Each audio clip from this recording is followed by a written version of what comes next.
Hello there, many thanks for joining us in our Monday Business News Report. It's now time to bring you the feature on the show today as we focus on the calls by the Association of Broad Exchange Operators for what it calls BDC Autonomous Foreign Exchange Window Trading Window to the Central Bank of Nigeria, saying that this would help to restore sanity to the market and save the Naira from further debasement.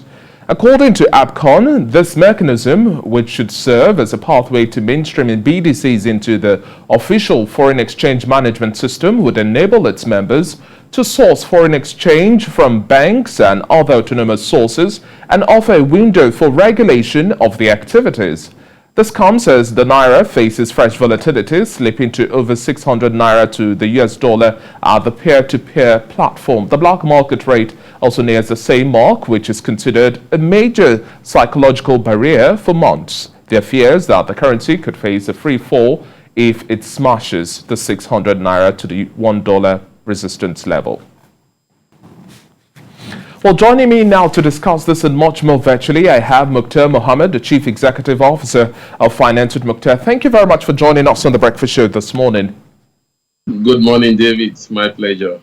Now, according to the president of the Association of Broad Exchange Operators of Nigeria, Dr. Aminu Gwadabe, it says that there is an urgent need for the enhancement of FX liquidity in the country to stabilize the exchange rate for predictable economic planning. To what extent now do you think the CBN will be open to this call by ABCON for the autonomous foreign exchange trading window with a determined daily maximum limit for legible BDCs to access dollars from banks, autonomous market, and even diaspora forex window, especially at prevailing market rates? We already know the response of the CBN and the stance it still takes on allocation to BDCs as we speak today. How open do you think the CBN will be to this call?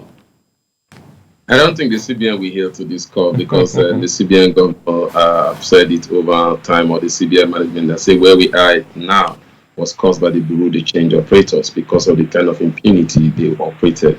And up to now, those impunity are still there. That's why you are saying the Naira to dollar exchange rate is still very high, because they are not bringing corporate standard or corporate governance into the change operation, because you need to see their model of Burundi has not changed.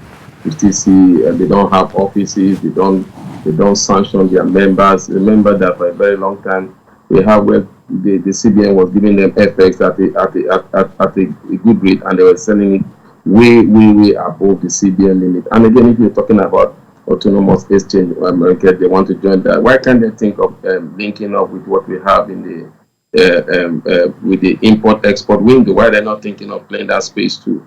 Why they're not thinking of saying, okay, can you introduce us into those space so that we can bring the Naira and the dollar into that the true value of the Naira and the dollar, not the black market rate, not the rate that is determined not by just by them.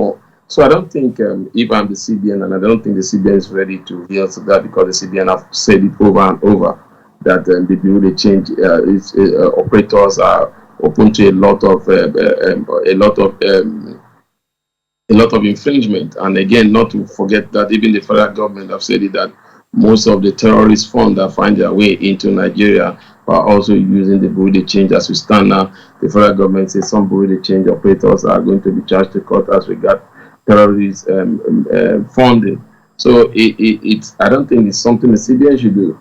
And but only I keep saying that for the CBN to stop the free fall of the Naira, they need to create a market for those people that used to patronize the Bureau de Change. And I think that market can be created through the banks, because the Bureau de Change knows that market can be created through the banks, and that is why they are saying that we want to be partners with the banks, not with even the CBN or with Nigeria in the diaspora.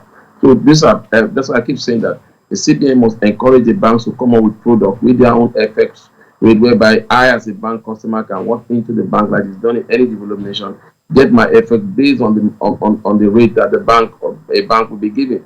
And I think if you give the bank that leeway, they will be able to develop that market, and they will make it transparent, and it will be good to bring stability in our exchange rate. And then, to what extent as well do you think this forex trading pattern will play a feature in this next meeting of the Monetary Policy Committee, which is expected to hold by the end of the month? The CBN really has been cautious over the term Naira devaluation or how the Naira is really faring, and continues to pride itself in its interventions to see the Naira stays afloat. However, the differential, like you've also highlighted, between the official and parallel market remains quite vast. How big of a deal do you think this would be on the agenda for the MPC this meeting? And David, I think I'll be surprised if they have any agendas regarding that. Remember, for the past MPC meeting, they did not talk anything about the exchange rate. Or they keep really thinking of direct intervention in microeconomy.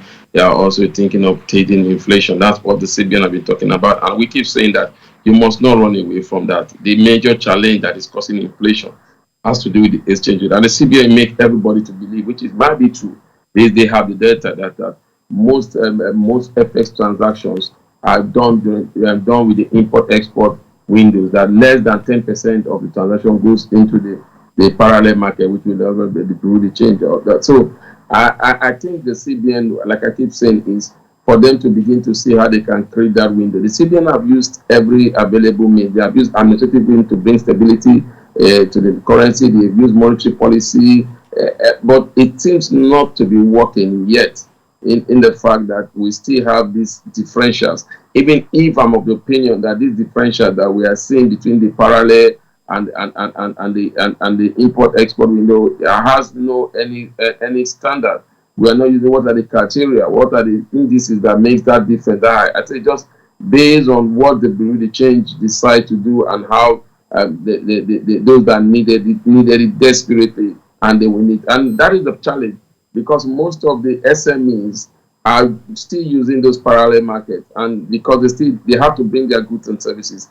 And not to still forget that there are some goods that have been banned from accessing FX in any window except using the Bureau de Change. And these group of goods are most of the goods that most Nigerians are using, and they don't care the rate as long as they get it into. So inflation itself, if you look at it, the exchange rate is one key factor that is driving inflation. It will be a thing of joy if the CBN decides to address that, because they've done it before when the Naira to the dollar was almost at 500. Remember, that was when they came import-export window, and that brought back stability for over 3 years. Exactly. When we got it to about.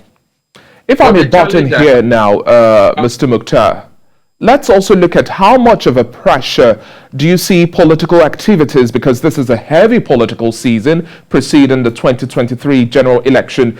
Would you say, how much of a pressure do you think this would also add to the demand level for Forex? Some economists believe that much of the FX warehouse by politicians will be offloaded for campaign purposes in the coming weeks, therefore boosting some level of liquidity. Do you also share in this sentiment? Definitely, David. I said it the last time I was in your program. I said that we will see those rate comes down, especially when the political activities kickstarts.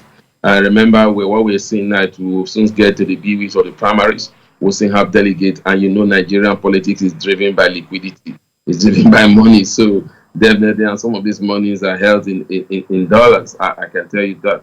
So we could see that bringing down the rate. But how sustainable is this? Is what we don't know, because like I was about to say, is that we have not had challenges in bringing down the rate to a moderate level. But all our challenge, after we bring down this rate to the moderate level, to that rate level for the next 1 to 2 years, we don't seem to look at what will drive it down or what will make it stable. We just seem to go back to the status quo and begin to do things the way we do. And then when there's an external shock, like what we have, the COVID-19 pandemic, the Russia-Ukraine crisis now, then we start to run heskasket. So the challenge with us is, it's not about bringing down the rates to the uniformity. I can tell you within the shortest possible time, we might be able to achieve that. But how are we able to keep this rate and attract more liquidity of FX into the market, whereby the economic indices of demand and supply begin to play? That has been the major challenge in our FX regime thus far. Okay, now, wrapping up our conversation, if we see the MPC still move by the same body language it does, it's silent in Naira devaluation, these fears that the currency could still experience a sharper free fall if it smashes above the 600 naira to the $1 resistance level. To what extent, what's your outlook now as to how much of a fall, how intense would we see the naira drop? Your forecast for in the short term? I think that will have to do with the CBN, whether they will be able to do that. I think it's up to the CBN to do what they have to do on that area. I don't think it's something that could be sustained, but I think it all depends on the CBN what they are able to do. It's in the hands of the CBN. And as it stands now, I don't think the CBN has the magic word to do anything yet. But hopefully, I believe that maybe when they meet, and not to forget that the CBN already set the deadline for December for banks to begin to suffer the effect of their customers, especially that. So that again is one pressure that is adding to what you're seeing now in the market, because what we are seeing now is that even the PTA, basic travel allowance that banks used to give to their customers is becoming an issue getting that now, because banks are beginning to look at December. So that also is an added pressure.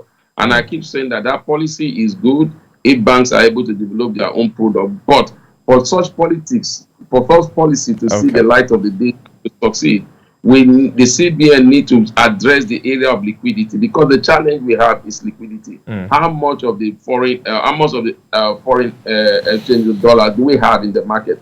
That is what the CBN should address. And after you address that, then you are able to meet legitimate demands, bring down the rate, then you begin to tell the banks to do what you are telling them to do. Then we begin to see some headway. Exactly. We might get to that 600 naira mark before the end of the year. Thank you so much. Thank you so much for your time on the Breakfast Show this morning, Mukta Mohammed. It's been a pleasure speaking with you, and we'll keep our fingers crossed to see how much of a big deal this would be on the agenda for the Monetary Policy Committee by the close of this month. We'll have this conversation one more time. Thank you once again. Thank you. You have a pleasant day.